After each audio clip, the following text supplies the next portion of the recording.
Live mula sa GMA Network Center, ito ang 24 Oras. Magandang gabi po, Luzon, Visayas at Mindanao. Patay ang isang binatilyo nang masaksak sa leeg sa gitna ng masaya sanang pista sa Cavite City. Ang biktima umawat lamang daw noon sa gulo na nagsimula sa simpleng sagian. Nakatutok si Jomer Apresto.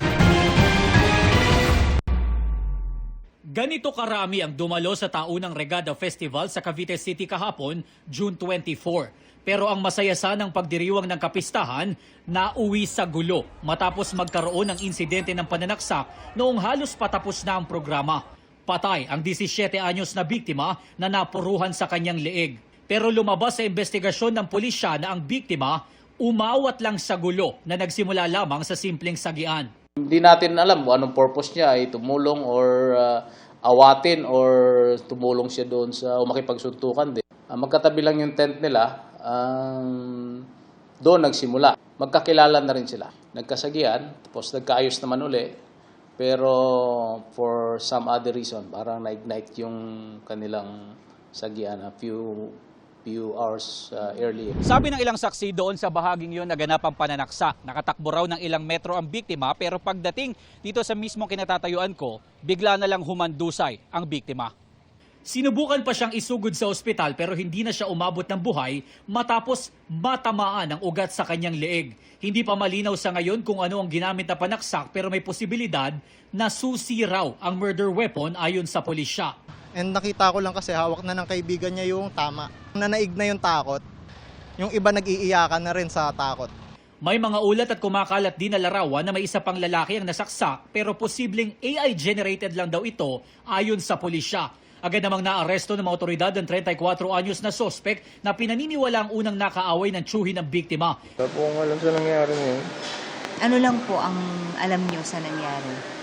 Basta pinagtulungan lang po nila ako. Pero yung nangyari po sa bata, hindi ko po alam yun. Wala po akong alam. Pero ang sospek na mismong nakapatay sa biktima, agad na tumakas at nagtago. Nakausap natin yung mga magulang, pati yung asawa niya. Subalit, hindi na po natin naabutan doon yung tao at hindi na rin makontak ng mga magulang niya. Ito po ay may trabaho, sabi nitong ating isang witness, ay minsan nagko-construction at isa din po itong tattoo artist. Nasa kustodiya na ng Cavite Component City Police Station ang naarestong sospek at inihahanda na mga reklamong isasampa sa kanya. Bait naman po siya. Pag may problema, nagdadamayan naman ko. Masakit to. Jomer Apresto, nakatutok, 24 Oras. Kumalat online ang banta ng umunoy mass shooting mula sa isang babaeng grade 10 student sa Tolosa, Leyte. Nakalapit bayan lang ng Tacloban. Tinuntuna ng mga otoridad ang dalagitang nag-post. Nakatutok si June Veneracion.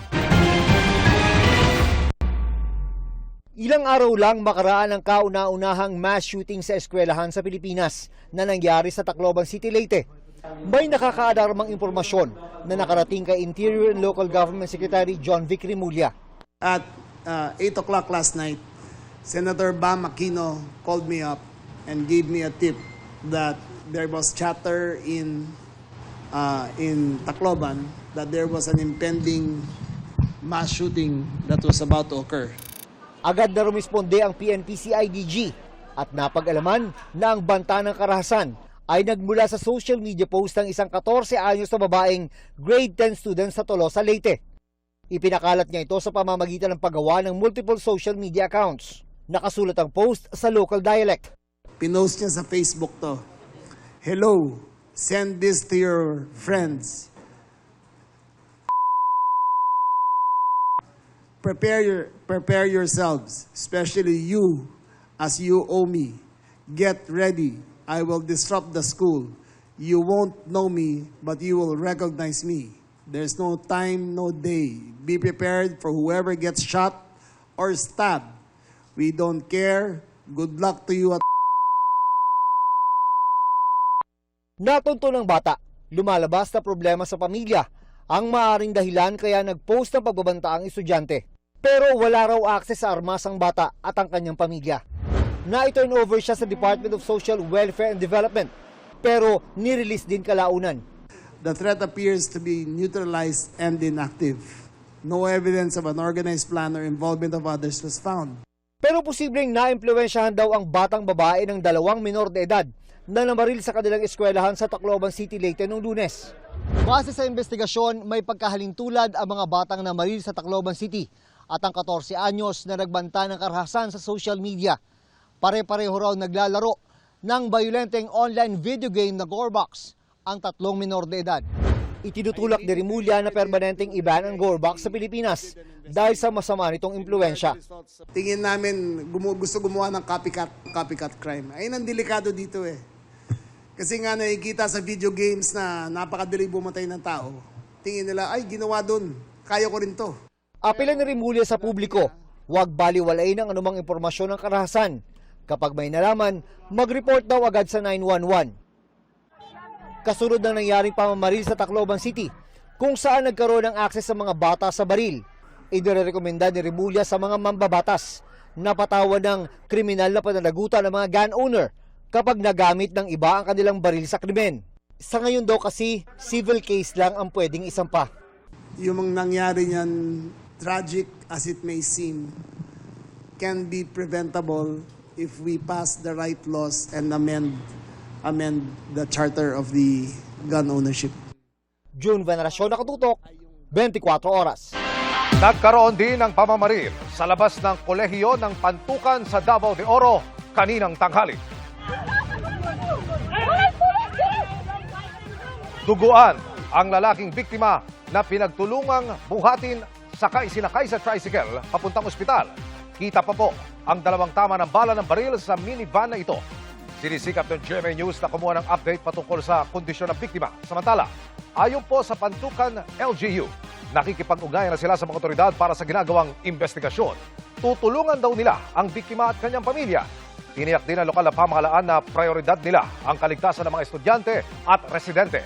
Hinikayat din nila ang publiko na manatiling kalmado at huwag magpakalat ng hindi verifikadong impormasyon.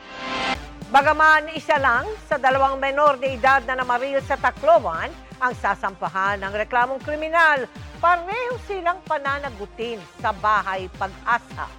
Kahit mga edad 15 pababa, maaaring hindi makalabas niyan kung hindi kumbinsido ang korte na karapat-dapat silang makalaya. May nakilala rin tayong menor de edad na convicted na sa murder. Patunay na pwede silang panagutin ng kasalukuyang batas. Nakatutok si JP Soriano. Kapwa menor de edad ang mga namaril sa isang high school sa Tacloban City, kaya pareho silang ilalagay sa Bahay Pag-asa Facility. Pero ang 15 taong gulang lang ang sasampahan ng reklamong kriminal. Ang 14 na taong gulang na namaril, pananagutin sa pamamagitan ng intensive intervention, alinsunod sa Juvenile Justice and Welfare Act o Republic Act 9344. Gagawin yan sa IJIS-SC o Intensive Juvenile Intervention Support Center ng isang Bahay Pag-asa Facility tulad ng isang ito sa Quezon City. Pero may ganito rin sa bawat rehiyon. Narito po tayo ngayon sa isang Bahay Pag-asa Facility sa Quezon City at narito nga po ngayon ang mga menor de edad na nasangkot sa iba't ibang uri ng krimen. At bahagi po ng kanilang tinatawag na structured activity ay ang pagdalo sa mga klase gaya ng life skills lectures na nagaganap sa akin likuran na pinangungunahan ng isang psychologist. Dito rin po kailangan sabay-sabay ang kanilang pagising, pagtulog, pero din pong oras ng pagkain at isa po sa mga pinakamahalaga raw po na kailangan nilang gawin ay ang individual counseling sa mga batang narito.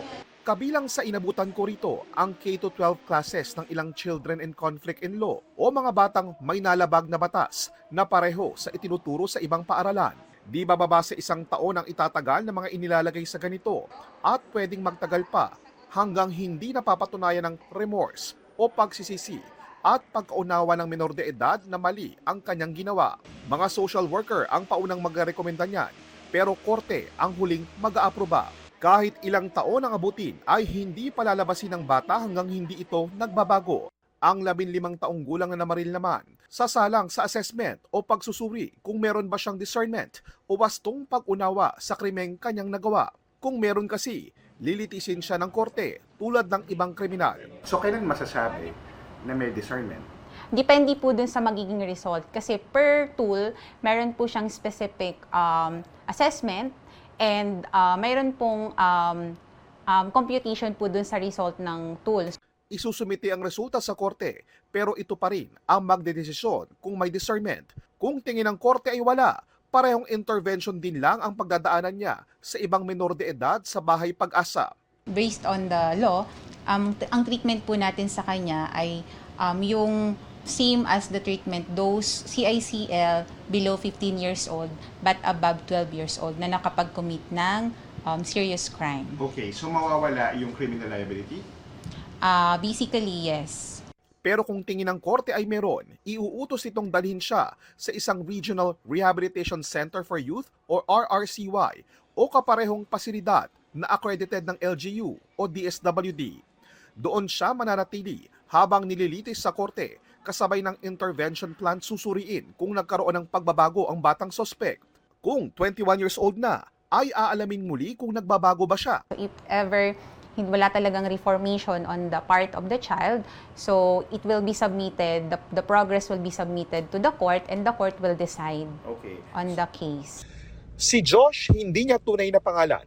Patunay na maaaring panagutin ang isang menor de edad para sa isang krimen. Nililitis siya para sa kasong rape na ginawa niya noong 17 taong gulang lang siya. 20 taong gulang na siya ngayon at may plano na kung sakaling irekomendang ibalik siya sa komunidad habang tuloy ang paglilitis. Pinayagan siya ng Bahay Pag-asa na aming makausap. Plano ko po is papagpatuloy ko po yung pag-aaral ko.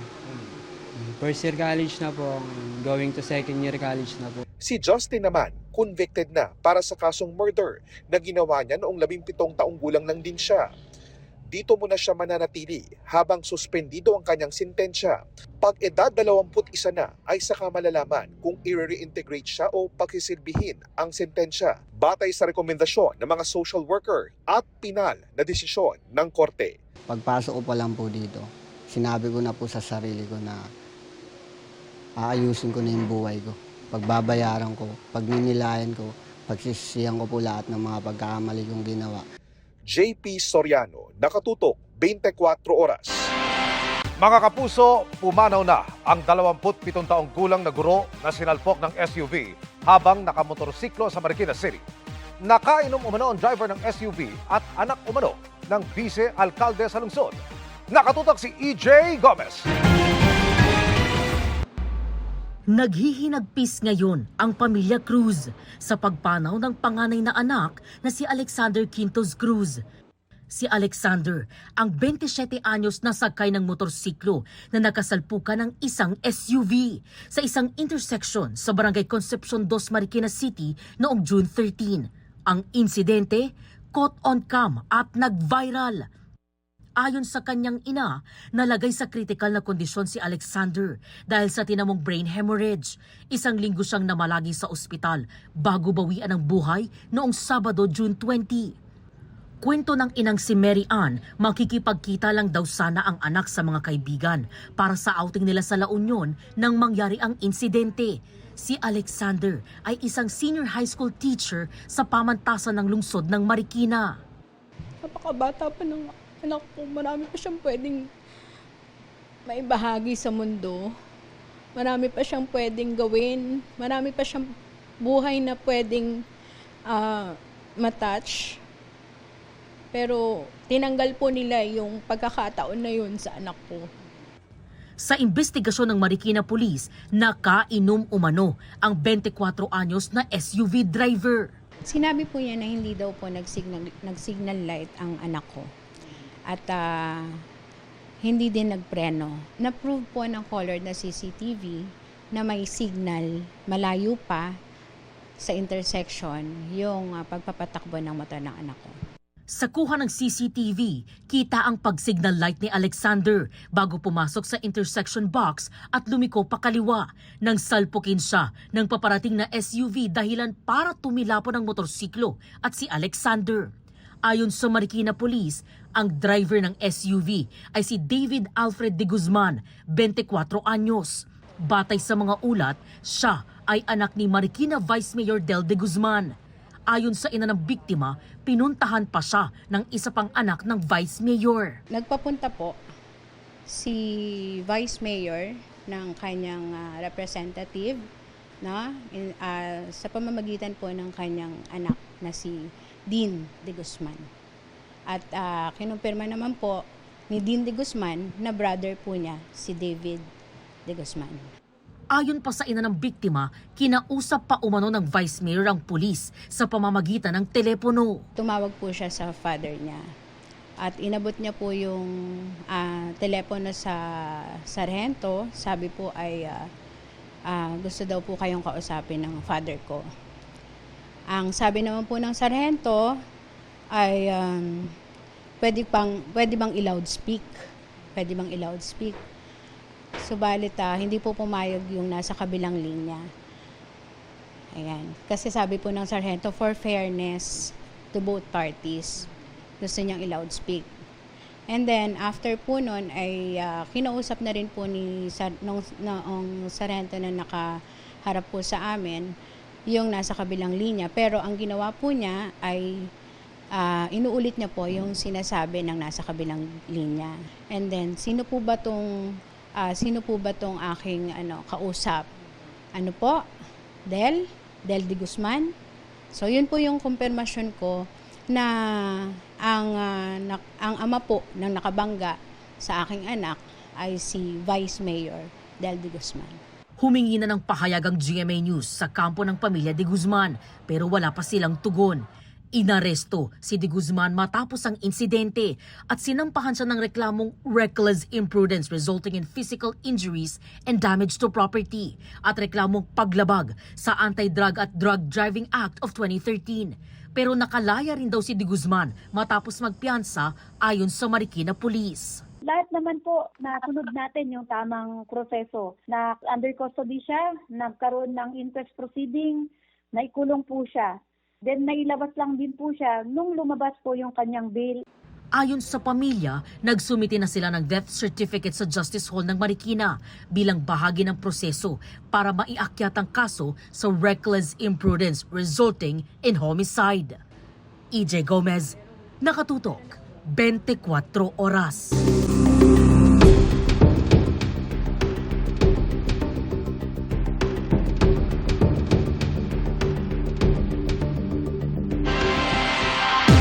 Makaraan ang 5 araw, natapos na ang pre-trial conference para sa impeachment trial ni Vice President Sara Duterte. Lumutang naman ang usapin tungkol sa selyadong kahon na naglalaman ng tax records ng bise at kanyang mister na si Mans Carpio. Nakatutok si Sandra Aguinaldo. Inabot na ng 5 araw ang pre-trial conference para sa impeachment case ni Vice President Sara Duterte. Pero tila bahagyang nakahinga ng maluwag ang depensa at prosecution dahil bumilis umano ang pagmamarka ng mga ebidensya. Posibleng matapos na ngayong gabi ang para sa Article 1 at 2 na patungkol sa hindi wastong paggamit ng confidential fund at hindi maipaliwanag na yaman. Sa gitna niyan, may usapin na lumutang. Ang selyadong kahon na naglalaman ng tax records ni Vice President Duterte at kanyang mister na si Attorney Mans Carpio. Nais pabuksan ng prosecution para mamarkahan bilang ebidensya. Matatanda ang isinumite ng Bureau of Internal Revenue ang mga tax records ng bise sa House Committee on Justice. Pero pinagtalunan noon kung pwede itong buksan dahil sa privacy ng taxpayer. Sa huli, hindi binuksan ng komite ang kahon, pero kasama ito sa itinransmit ng Kamara sa Senado at kasama din sa pre-trial brief na isinumite nila. Talagang panawagan ho namin, buksan po ito. No? Kumbaga, it doesn't need yung pong sinasabing exceptions doon po sa code po ng BIR para mabuksan po ito pong box po na ito. Sapat-sapat na yung pong kapangyarihan ng Senate Impeachment Court para buksan po ito pong BIR box. Bukas pa raw magsusumite ng formal na sagot ang mga abogado ng bise tungkol dito. We will give our response through an official response that we will be filing tomorrow. I will not preempt talaga po. Ang gagawin namin, we will file a comment by tomorrow. Ayon sa Clerk of Court, ang impeachment court ang magdedesisyon kung bubuksan o hindi ang kahon. If they file, then I will just receive. But at this point, I have to again reiterate that the authority of the Clerk of Court is very much limited. Pero kung hindi pa pwedeng buksan ang kahon ngayon, iminungkahi ng prosecution na markahan ang selyadong kahon mismo. That is what we will insist on. That the box be marked. Kasi it's our evidence. Mahalaga po ito. Katapat po nito yung SALN ng Pangalawang Pangulo from 2007 to 2024. Kasi this will provide a most complete picture of the financial profile of the Vice President. Kasi yun po yung mag-serve as a baseline. Sa pagtatapos ng pre-trial conference, susunod naman nating aabangan yung tinatawag na pre-trial order ng impeachment court. Tapos pwede pa pong sumagot dyan yung depensa at ang prosecution. Sa July 6 naman, ang pagsisimula ng trial ng bise o 11 araw na lamang po mula ngayon. Sandra Aguinaldo, Nakatutok, 24 Oras. Ayon kay Representative Terry Ridon, hindi na nabuksan at namarkahan ang kahon ng Bureau of Internal Revenue na naglalaman ng tax records ni Vice President Sara Duterte at ng kanyang mister. Ang sabi ni House Lead Impeachment Prosecutor, Representative Jervil Luistro, kinontra ng depensa ang pagbubukas ng kahon at kinontra ng mga abogado ng bise na markahan ang mismong kahon.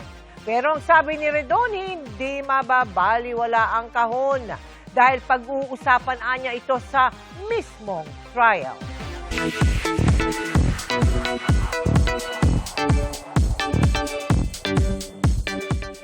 Good evening mga kapuso! There's no stopping Glyza De Castro dahil pagkatapos ng success ng Encantado Chronicles Sangre, may recent achievements naman siya sa fashion at teatro.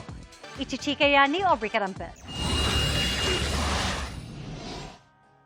As a modern Filipina bride, ang atake ni Sparkle star Glyza De Castro sa isang bridal fashion show. Suot ni Glyza ang modern terno with colorful details na obra ng designer na si Daryl Maat. Hindi man daw sanay na rumampa sa mga fashion show. In-enjoy ko siya. It celebrates Filipino culture. So parang it's something that I'm very familiar with. Napareminis nga raw si Glyza sa kanilang wedding ng mister na si David Rainey, na present and full support naman sa kanya sa event. Very thankful naman ako kasi isa rin yun sa mga gusto kong makita niya. Isa rin yun sa paraan para ipakita ko yung kultura natin. Pagkatapos ng Encantadia Chronicles Sangre, naging busy naman si Glyza sa stage play na She's Electric, na bahagi ng Virgin Lab Fest ng Cultural Center of the Philippines. Ang play, idinirect ni You're My Favorite Song director JP Habak. Sa wakas ay isa na akong theater actress. Wow! Ang sarap sa pakiramdam na makapag-perform live. Kasi isa to sa mga talagang iniisip kong gawin dati pa. Very proud naman si Glyza sa pinagbidahang GMA Pictures and GMA Public Affairs docu-film na 58 na patuloy na lumalahok sa international film festivals. Kasalukuyang in competition ng 58 sa Annecy International Animation Film Festival sa France. At inimbitahan ding sumali sa Doc Edge Festival 2026 sa New Zealand. Merong campaign ang GMA Pictures, GMA Public Affairs na pabiyahing Oscars. So kung makapasok tayo at kung manalo tayo sa Doc Edge, may posibilidad na makapasok tayo sa Oscars. 'Di ba? Saya! Kagagaling lang din daw ni Glyza sa Thailand kasama si Rian Ramos, kung saan nagkaroon ng screening ang kanilang GL movie na I Felt It's Fine. Ang daming mga Thai fans. Ang fans din ng Rastro. So may mga ibang fans na nag-fly specifically to support us. Aubrey Carampel, updated sa Showbiz Happening. Arestado sa Parañaque City ang isang Koreanong nagpapatakbo umano ng iligal na pasugalan sa South Korea at dito po sa Pilipinas. Nakatutok si John Consulta. Exclusive! Sa bahaging ito ng Parañaque City, nakita ng National Bureau of Investigation, Organized and Transnational Crime Division at Bureau of Immigration Fugitive Search Unit ang kanilang priority target. Pagpasok niya sa loob ng establishmento, kinorder siya ng mga operatiba. You're under arrest pursuant to a warrant of deportation. Matagal na raw hinahanap ng BI ang puganteng dayuhan. Itong Korean fugitive na ito ay subject ng Interpol Red Notice kung saan sinasabing nagpatakbo siya ng illegal na online casino dito sa atin at sa Korea. Sinasabi din na kumita siya ng mahigit kumulang $2.9 million dito sa kanilang illegal na operasyon. Ito pala ay prostitution, no? Yung parang mga pornographic materials na ipinapasa sa mga Koreano sa kanyang bansa. No? Maaaring na maka-apekto sa ating mga kababayan, baka biktimahin na rin nila yung ating mga kababayan, lalo-lalo na yung mga minor de edad. Bawal na bawal yan na ma-involve sa sexual exploitation and yung dun sa through the internet. Wala pang pahayag ang inarestong Koreano na nakakulong na sa BI Detention Facility sa Bicutan. Alamin din natin ngayon kung may mga local criminal case din siya na kinakasangkutan dito bago natin siya mapadeport pabalik ng Korea. John Consulta, Nakatutok, 24 Oras. Nahuli sa Muntinlupa City ang walang awang pananakit ng isang lalaki sa matatandang pasahero ng isang jeepney. Posibleng tulad umano ito ng ibang sumasampa at nanghihingi ng pera at nanghaharas kung hindi siya mabigyan. Nakatutok si Oscar Oida. Sunod-sunod ang pinaulang suntok ng lalaking ito sa isang senior citizen sa loob ng pampaserong jeep sa Muntinlupa. Sinubukan pang pumalag ni Tatang pero kalaunay umayaw na rin. Sunod na pinunterya ang isa pang matanda na nooy nasa sahig na ng jeep. Kahit pa nakikiusap na ang biktima, nagpakola pa rin ito ng suntok at tadyak.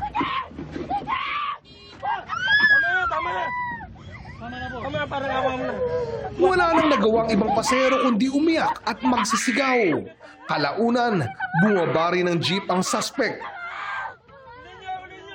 Naaresto rin siya ng Muntinlupa Police.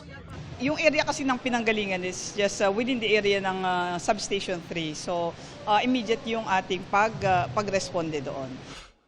Sinubukan namin kunan ng pahayag ang suspect sa nangyari. Pero... Hindi ko po alam.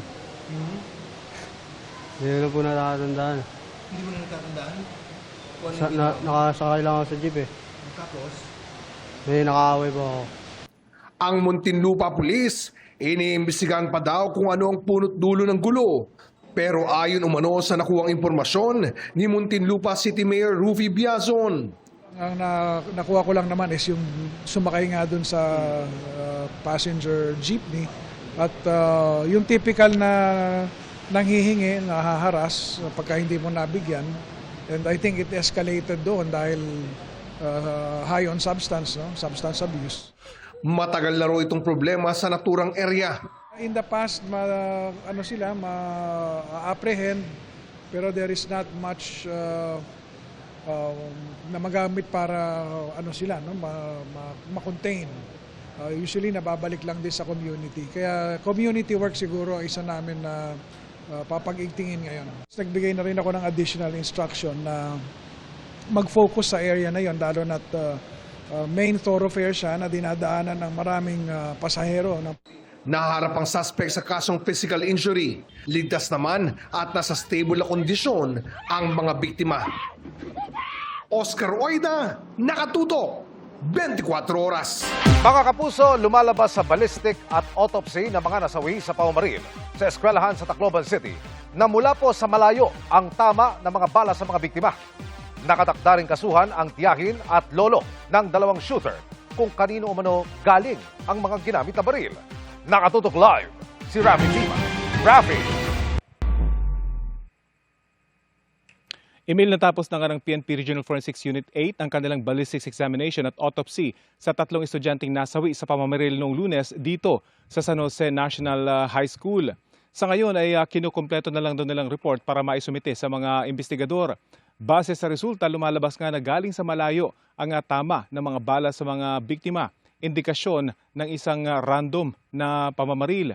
Mga vital organs din umano ang tinamaan sa mga biktima na nagresulta sa agad nilang pagkamatay. Ayon naman sa hepe ng Philippine National Police ay nakatakda na nga rin ng kasuhan ng pulis na tita ng shooter na si alias Nash ng paglabag sa Revised Penal Code 365 o negligence dahil sa pagpapabaya na makuha ang kanyang service sa firearm. Ito rin ang posibleng ikaso sa lolo ng 15 taong gulang na shooter na nagmamay-ari naman sa kalibre 38 baril. Narito ang pahayag ng hepe ng PNP Regional Office 8 tungkol sa kanilang ginawang eksaminasyon. Sa damit po kasi ng victim, pwede po natin makita doon ang indication ng possible distance, kung malapitan ba or malayo.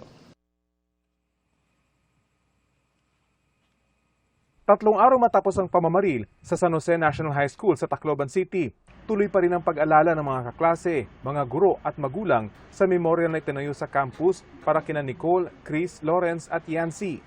Si Teacher Evita, inalala kung paanong bago ang pamamaril ay tinulungan pa siya ni Chris Lawrence na magpasok ng mga gamit sa mismong silid kung saan nabaril ang 2 biktima. Nung pagkalapag niya, sabi ko, thank you. Nagsagot pa siya na, thank you ma'am. Parang sabi ko, ito yung tumutulong na, siya na nga yung tumulong, siya pa yung nagpapasalamat. At yun na yung last na nakausap niyo po siya? Yes po. Kaya sabi ko, parang... Kanina, sumailalim na sa psychological first aid sina Teacher Evita para matulungan silang mag-decompress matapos ang malagim na insidente. Ayon sa prinsipal ng eskwelahan, bago pa ang pamamaril, may mga papyaw na raw silang diskusyon kung ano ang gagawin sakaling may makapasok na gunman sa loob ng eskwelahan. Ang turo daw nila sa mga guro, agad isarang pintuan at ilak ito, bagay na ginawa daw ng karamihan sa mga guro. That is po the instinct of teachers also na pag may mangyaring ganun, dapat nakalak yung pintuan. Siya man pumagitna na raw sa driveway ng eskwelahan nang makitang nagtatakbuhan na ang mga estudyante. Para hindi po mag-stampede, nandyan po ako sa gitna dyan. Blinak ko na po sila para hindi na po sila makapasok because some of the students were rushing already but they were guided by their teachers. Kanina, bumalik sa campus ang bumberong si Fire Officer 2 Ludwig Eric Soza. Siya at isang nakasibilyang pulis ang humuli sa 15 taong gulang na shooter na nagtangkang tumakas matapos ang pamamaril. Yakap ng pasasalamat ang salubong sa kanya ng mga guro, isa sa maraming itinuturing nilang bayani sa nangyaring pamamaril dito noong Lunes. Kanina nagtungo naman dito sa San Jose National High School si Senador Robin Hood Padilla. Matatanda ang matagalan niyang isinusulong ang mas mababang age of liability para sa mga batang nasasangkot sa krimen.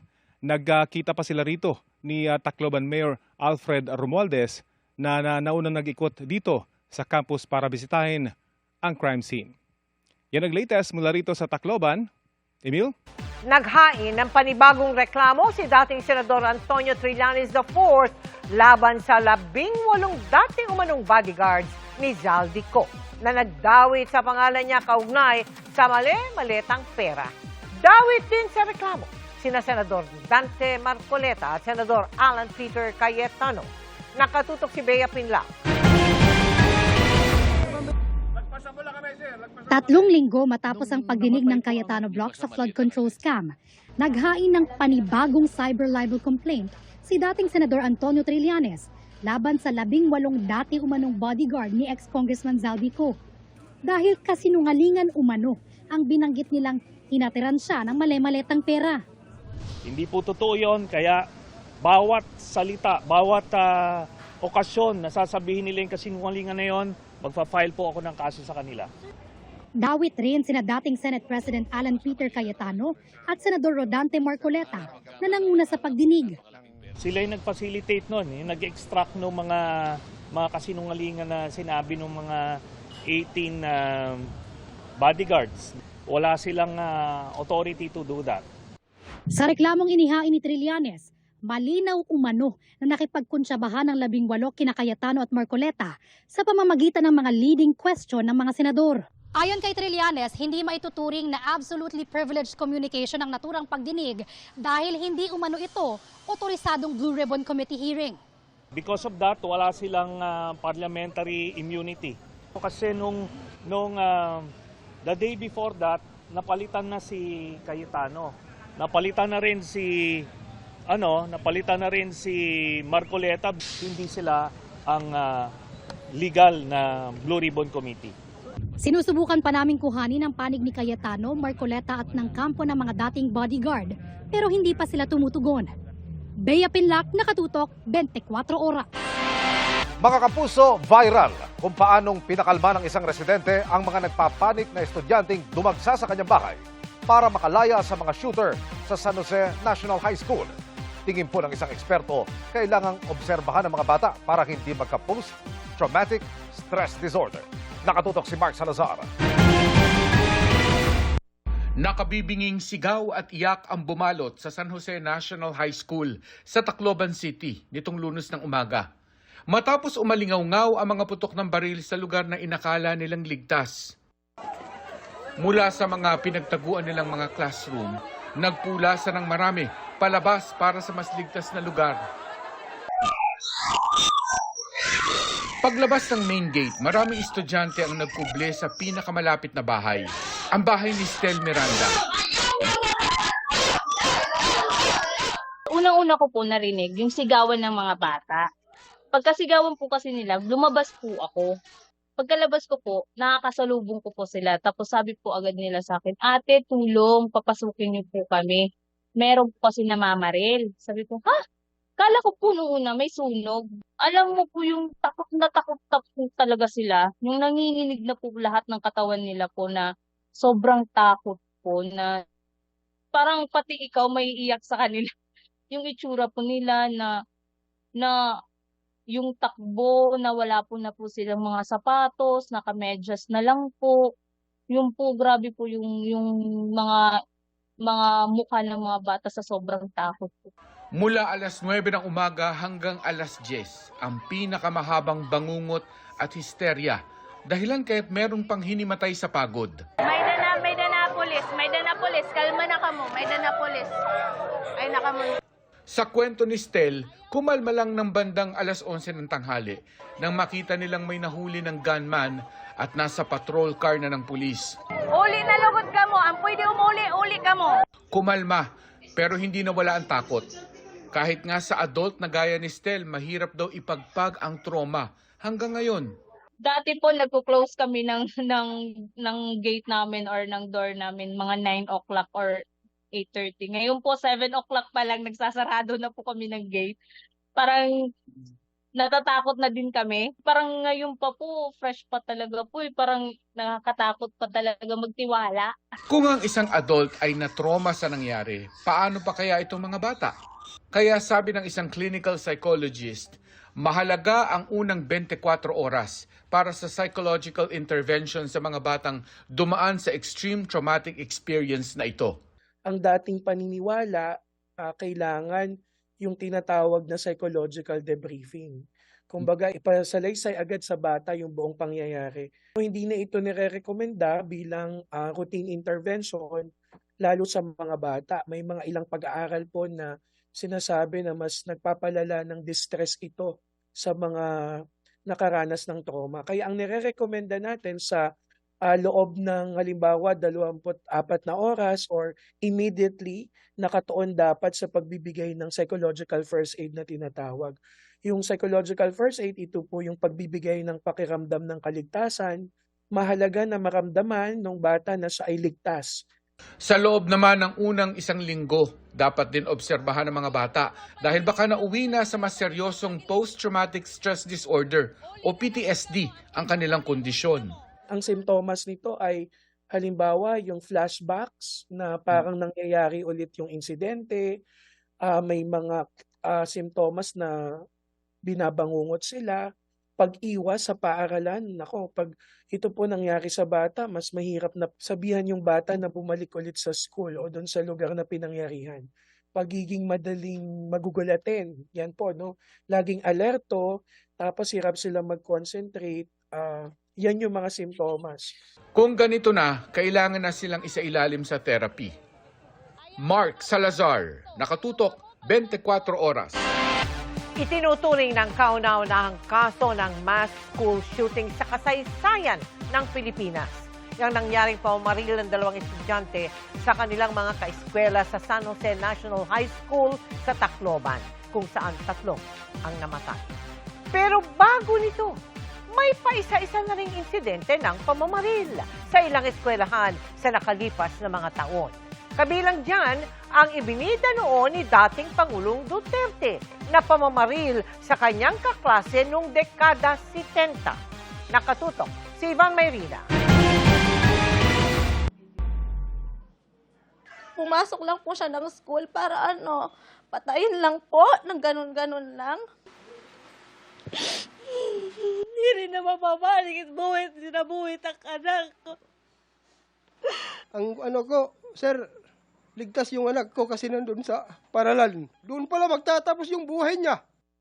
Ni sa hinagap, hindi inakala na magulang ng 3 estudyanteng nasawi sa pamaril sa Tacloban City na sa loob pa pala ng paaralan, maglalaho sa isang iglap ang mga pangarap ng kanilang mga anak. Ang pamamaril sa San Jose National High School, sinasabi ngayong kauna-unahang insidente ng mass school shooting sa kasaysayan ng Pilipinas. Yes, it is the first. This is the first. In our recorded history, wala pa kaming nag-research kami, wala pa kaming nakikita. Bago ang trahedya sa Tacloban, nagkaroon na rin naman ng mga insidente ng school shootings base sa kinalap na datos ng GMA News Research. Hindi man kasing lawak na nangyari sa Tacloban, hindi may kakailang nakagigimbal ang anumang karahasan sa loob ng paaralan. Noong 2025 halimbawa, isang estudyante ang binaril ng kanyang ex-boyfriend sa loob ng paaralan sa Nueva Ecija. 2025 din nangyari ang pamaril ng isang estudyante sa kanyang guro sa loob ng eskwelahan sa Lanao del Sur. Ang dahilan, binigyan umano siya nito ng bagsak na grado, patay ang guro sa insidente. 2023, isang medtech student naman ang binugbog at binaril pa ng kanyang kaklase sa parking lot ng isang universidad sa Tuguegarao. Noong 2022, napatay naman si dating Lamitan Basilan Mayor Rose Furigay at 2 iba pa sa pamaril sa graduation sa Ateneo de Manila University sa Quezon City. 2019 naman ang barilin ng isang security guard ang isang estudyante sa isang high school sa Calamba, Laguna. Maging si dating Pangulong Rodrigo Duterte, minsan na rin naikwento ang pagbaril umano niya sa kanyang kaklase nung siya nasa law school. Ito, sige ho, mga Bisaya, nagkakalat sa mundo. Kasi sa koridor kami, papasok. Sabi ko sa kanya, pag tinamaan ako na, babarilin kita. Tinamaan ako sa ilong. Bag! Expect! Kasunod ng insidente sa Tacloban, ang mga ginagawang paghihigpit sa mga paaralan.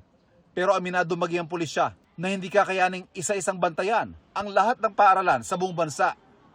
Hindi talaga natin kaya po lagyan ng lahat ng schools. There are more than 40,000 public schools and around 6,000 private schools po all over the country. So that makes it around a little less than 50,000.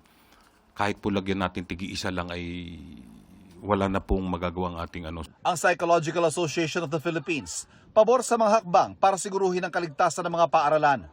Pero kasing halaga raw ang pagbabantay sa psychological safety ng mga bata at maagang pagtulong sa mga estudyanteng maaaring may pinagdaraanan o nagpo-post ng marahas na content sa kanilang social media account.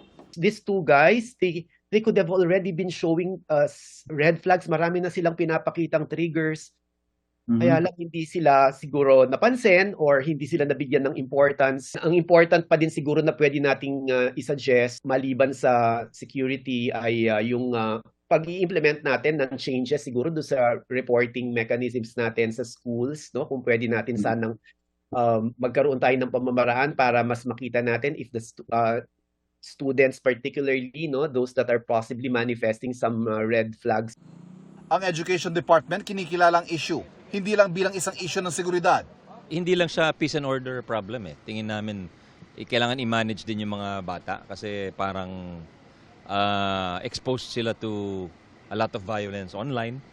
Tapos marami wala ring magulang. Very concrete po ang isang direksyon natin ngayon is to hire more guidance counselors, no? We will be hiring guidance counselor associates, no, who will be performing the same function. Kasi po ang nakita namin, importante ho na merong nakakausap yung ating mga mag-aaral at na ilalabas yung kanilang saloobin. Ivan Mayrina, Nakatutok, 24 Oras.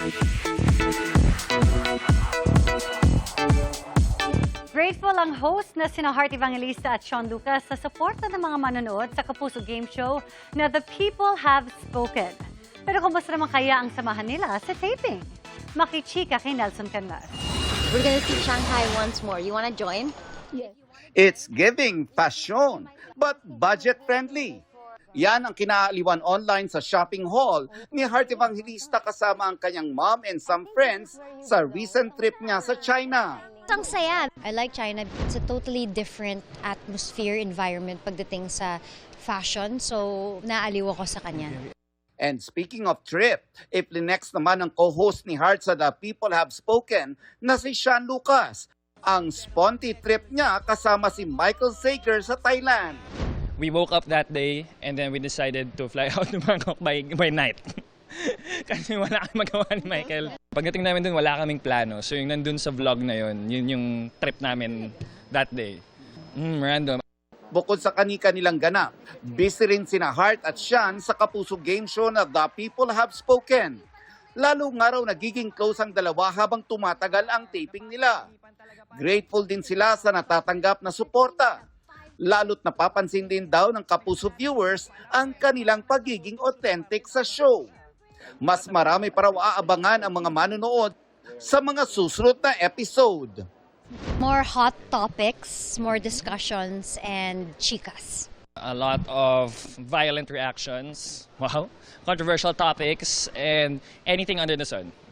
Nelson Canlas, updated sa Showbiz Happening.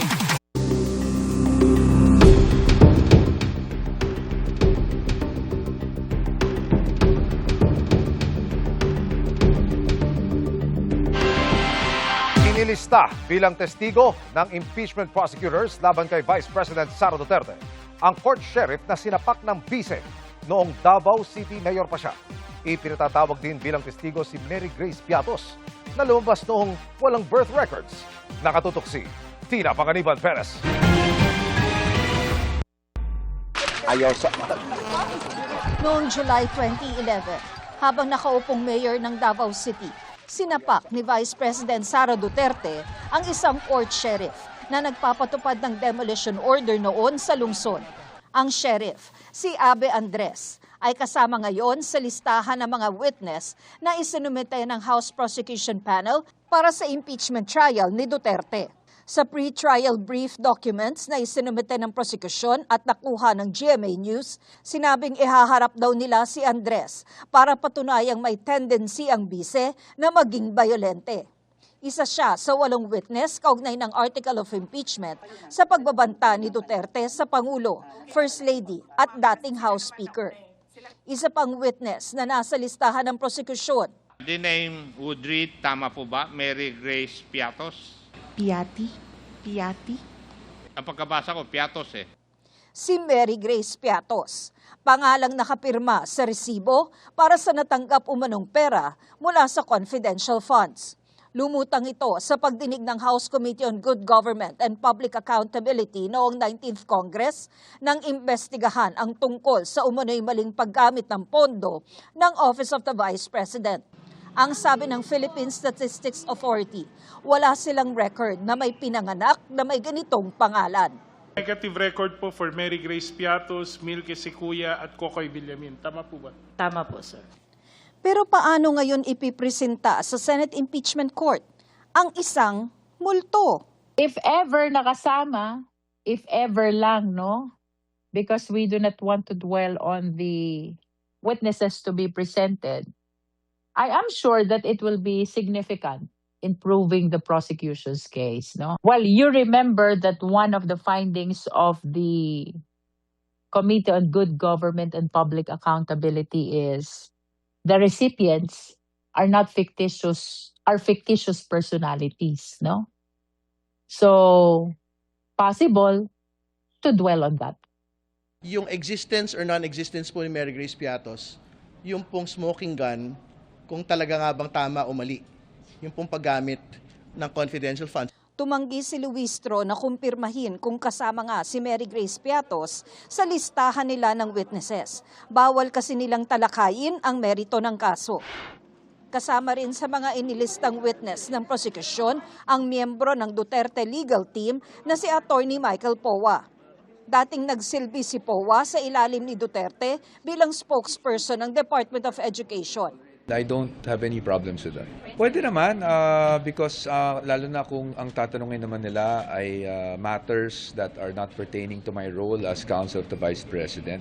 Nakalista rin si Ramil Madriaga na nagpakilalang dating aide at umano'y bagman ng bise para tumestigo sa inilahad na niya sa House Committee on Justice na pag-deliver ng confidential funds ng OVP sa ilang individual. Attorney Reynold Munsayak, dating spokesperson ng OVP, na nakita raw ni Madriaga na nasa bar kung saan nag-deliver si Madriaga ng pera. At Attorney Zulaika Lopez, Chief of Staff sa OVP. Para sa article of impeachment tungkol sa umano'y unexplained wealth ng bise, kasama sa mga inilistang witness ng prosekusyon, si dating Senator Antonio Trillanes IV, Ombudsman Jesus Crispin Remulla, at dating overall Deputy Ombudsman Melchor Carandang na nag-imbestiga sa bank accounts at mga transaksyon ng bise at ama nitong si dating Pangulong Rodrigo Duterte.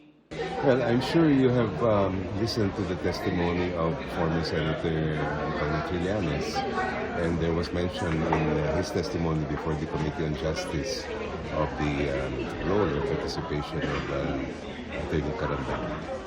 That's about all I can say at this time.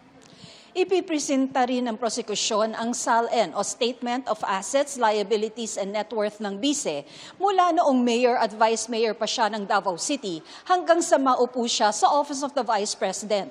Pero kine-question ito ng mga abogado ng bise dahil hindi naman daw impeachable official ang bise noong mayor at vice mayor ito. Kontra ng prosekusyon. First of all, integrity is a continuing requirement.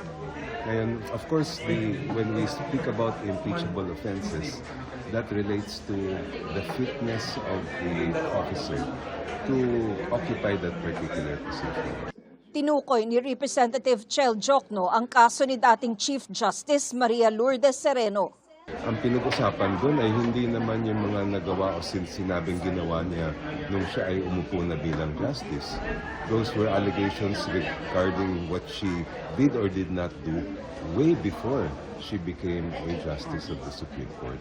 So kung yun ay relevant sa kaso niya, bakit hindi siya magiging relevant dito sa atin? Para sa article of impeachment tungkol sa umano'y panunuhol ng bise sa ilang opisyal ng DepEd, kasama sa mga inilistang witness ay sina dating DepEd Undersecretary Gloria Mercado at DepEd Director Resty Osias na nakatanggap umano ng mga sobreng may cash. Sa pre-trial brief naman ng defense team na nakuha ng GMA News, kasama sa nakalista rin bilang witness sina Ombudsman Jesus Crispin Remulla, Ramil Madriaga, NBI Director Melvin Matibag, at dating Senador Antonio Trillanes IV para pabulaanan ang articles of impeachment laban sa bise. Gayon din sina dating Executive Secretary Lucas Bersamin at dating Budget Secretary Amena Pangandaman, mga opisyal ng Anti-Money Laundering Council, Commission on Audit, Securities and Exchange Commission, Bureau of Internal Revenue, Philippine Statistics Authority at iba pa. Tina Panganiban Perez, Nakatutok, 24 oras. Patuloy pa rin nakakaranas ng masamang panahon ng ilang lugar sa Luzon at Visayas. May mga binaha at pagguho ng lupa dahil sa biglaang pag-ulan. Nakatutok si Mari Zumali. Malakas na ang hangin at malalaki na ang alon sa Iloilo. Kaya kahit gustuhin ni Wilfredo na mangisda, nagdesisyon muna siyang huwag pumalaot. Delikado eh. Oo. Kay gulpiada, dia bala mo hangaraan mo. Dia gulping hangin nga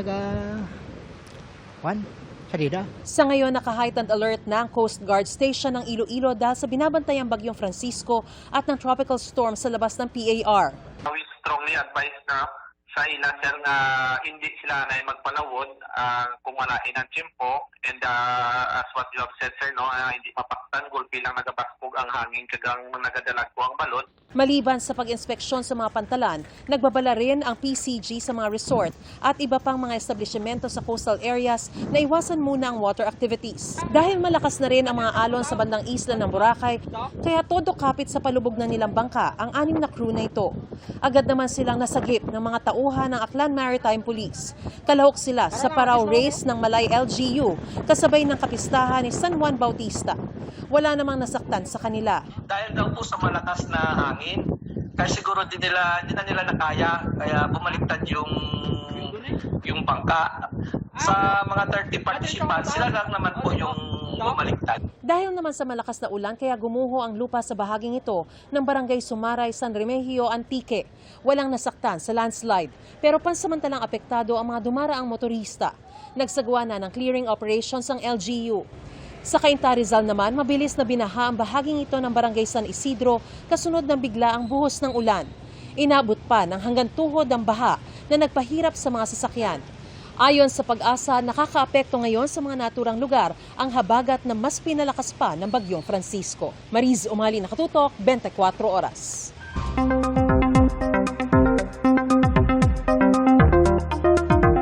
Mga kapuso, nasa loob na ng Philippine Area of Responsibility ang bagyong pinangalanang Gardo habang nakalabas na ng PAR ang Bagyong Francisco.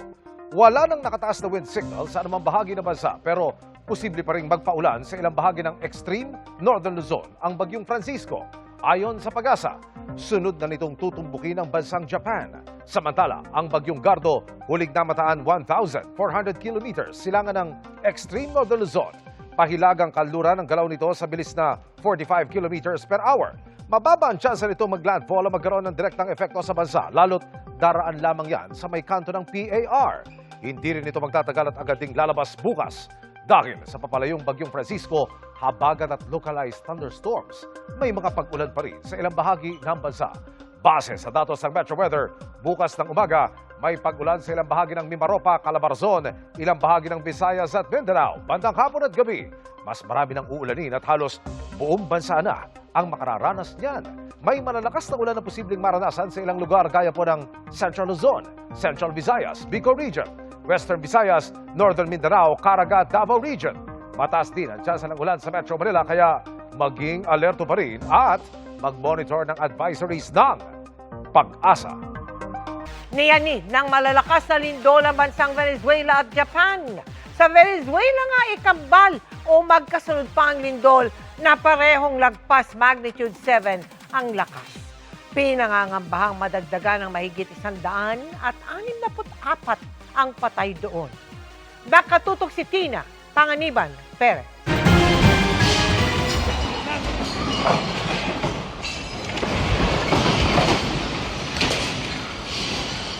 Kanya-kanyang karipas ng takbo ang mga inabutan ng malakas na lindol sa Maiquetía Airport sa Venezuela. Nagbagsakan ng kisame at nagkabitak-bitak ang mga pader. Sinara muna ang paliparang wasak na wasak sa tindi ng pagyanig. Mira cómo está el techo. Todo quedó destrozado. Dios mío, está temblando. Unti-unting gumuho ang gusaling ito sa Nagua-Nagua sa Carabobo.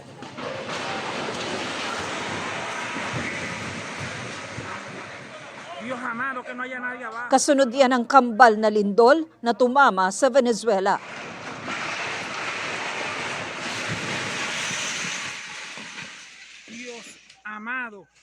Ayon sa United States Geological Survey o USGS, 6:04 p.m. oras sa Venezuela. Alas 6 naman ng umaga dito sa Pilipinas, yumanig ang magnitude 7.2 na lindol.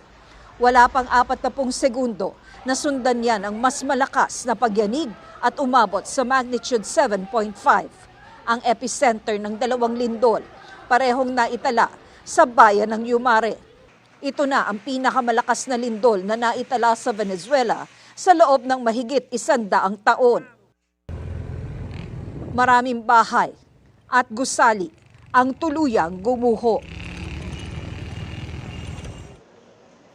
Sa capital ng Venezuela na Caracas, may mga residenteng natrap sa pagguho. Ganyan din sa La Guaira. Ayon sa mga nakaligtas, may mga sigaw silang naririnig na humihingi ng tulong. Ang lalaking ito, binalikan ng gumuhong gusali para hanapin ang kanyang anak. Batay sa predictive modeling ng USGS, posibleng libo-libo ang nasawi dahil sa mga pagyanig. Ayon sa ulat ng Reuters, holiday pa sa Venezuela nang mangyari ang lindol, kaya marami ang nasa kanilang mga bahay. Nasa ilalim na ng state of calamity ang Venezuela. Si Pangulong Ferdinand Marcos nagpahayag ng pakikiramay at simpatya sa mga mamamayan ng Venezuela. Patuloy ang monitoring ng Department of Foreign Affairs sa mahigit 70 Pilipinong naroon.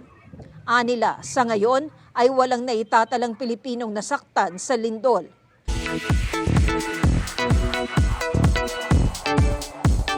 May Philippine version nga ba si Timothy Chalamet? Saya ng ilan sa latest photoshoot ni Miguel Tan Felix kung saan flex na flex ang kanyang face card at toned physique. Paano nga ba na-achieve ni Miguel ang look na yan?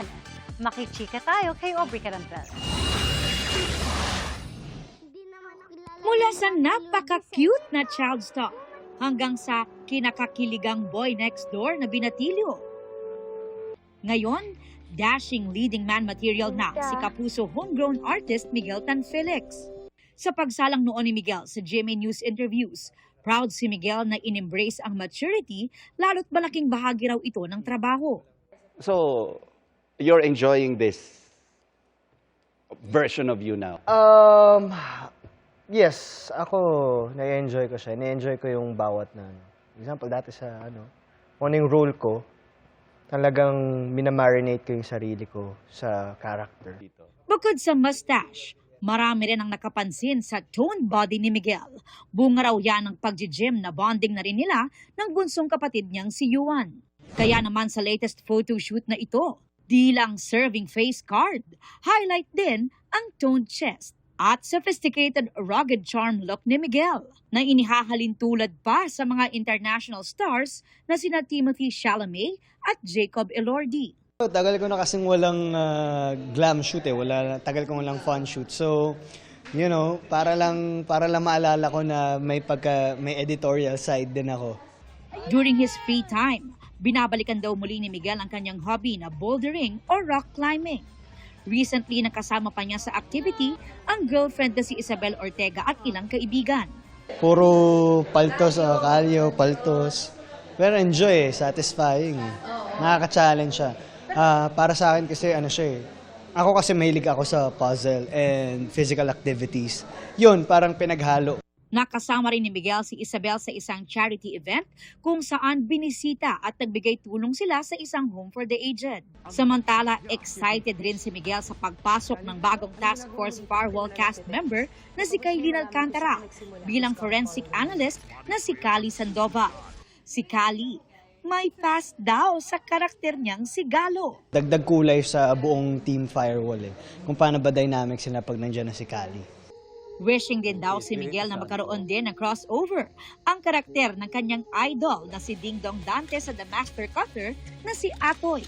May naiisip na nga raw siyang senaryo kung sakaling magkitang muli sina Atoy at Galo. Siya yung tutulong sa mga pinakamahirap naming misyon.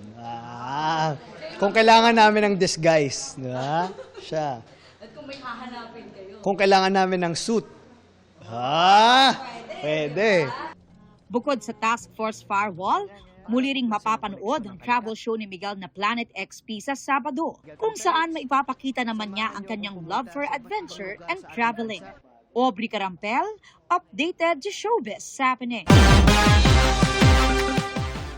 At yan ang mga balita ngayong Huwebes. Ako po si Mel Tiangco. Ako po si Emil Sumangyo. Ito ang GMA News. Walang kinikilingan, walang pinoprotektahan. Noon at ngayon, serbisyong totoo. At dahil hindi natutulog ang balita, Nakatuto kami 24 oras.